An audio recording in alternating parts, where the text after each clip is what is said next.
Hello everyone, আসসালামু আলাইকুম। কেমন আছেন আপনারা সবাই? আজকে আপনাদের সাথে শেয়ার করতে যাচ্ছি কিভাবে ডে স্কিন কেয়ার করতে পারেন অয়েলি স্কিন যাদের আছে তাদের জন্য।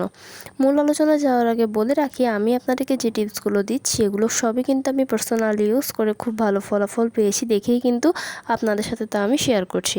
তো চলুন তাহলে মূল আলোচনায় চলে যাওয়া যাক। স্কিন কেয়ার করা আমাদের জন্য খুবই গুরুত্বপূর্ণ। আর স্কিন কেয়ার হচ্ছে দু রকমের, একটা ডে স্কিন কেয়ার আবার নাইট স্কিন কেয়ার। আর তার সাথে স্কিনের ভেরিয়েশন তো অবশ্যই আছে, কারো হচ্ছে আমাদের অয়েলি স্কিন, কারো ড্রাই স্কিন, আবার কারো হচ্ছে কম্বিনেশন স্কিন।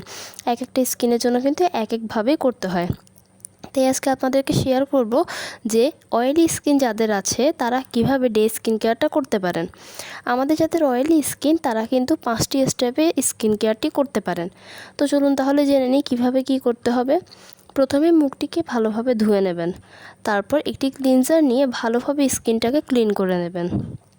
সেকেন্ড স্টেপে গিয়ে একটি টোনার ব্যবহার করবেন। তবে টোনার ব্যবহার করার সময় অবশ্যই চেষ্টা করবেন যাতে সেটা স্কিনের সাথে স্যুট করে ব্যবহার করা হয় এবং যাদের অয়েলি স্কিন এবং সেই অয়েলি স্কিন অনুযায়ী কিন্তু টোনারটা ব্যবহার করা হয়। থার্ড স্টেপে গিয়ে ইউজ করবেন একটি ফেস সিরাম।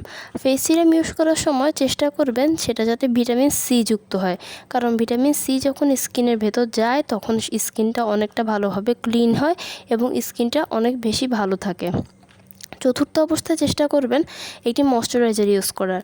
ময়শ্চারাইজারটা কিন্তু অবশ্যই দিনে রাতে দুইভাবে ব্যবহার করবেন, কারণ ময়শ্চারাইজার আমাদের স্কিনকে সফট এবং ফ্লেক্সিবল রাখতে অনেকটা সাহায্য করে। আর 5th নাম্বার স্টেপে যেটা করবেন, অবশ্যই সানস্ক্রিন ইউজ করবেন। এটা কোনোভাবে মিস করবেন না, কারণ সানস্ক্রিন স্কিনের সানবার্ন দূর করে, রোদ থেকে দূরে রাখে, রোদের আলো থেকে স্কিনটাকে দূর করতে সাহায্য করে। তাই এভাবে করে যদি আপনারা ডে স্কিন কেয়ারটা করেন তাহলে অয়েলি স্কিন যাদের আছে তাদের জন্য কিন্তু খুবই ভালো হবে। তো কেমন লাগবে আমার ভিডিওটি? যদি ভালো লেগে থাকে তাহলে অবশ্যই লাইক এবং কমেন্ট করবেন এবং আমার চ্যানেলটিকে সাবস্ক্রাইব করবেন। সবাই ভালো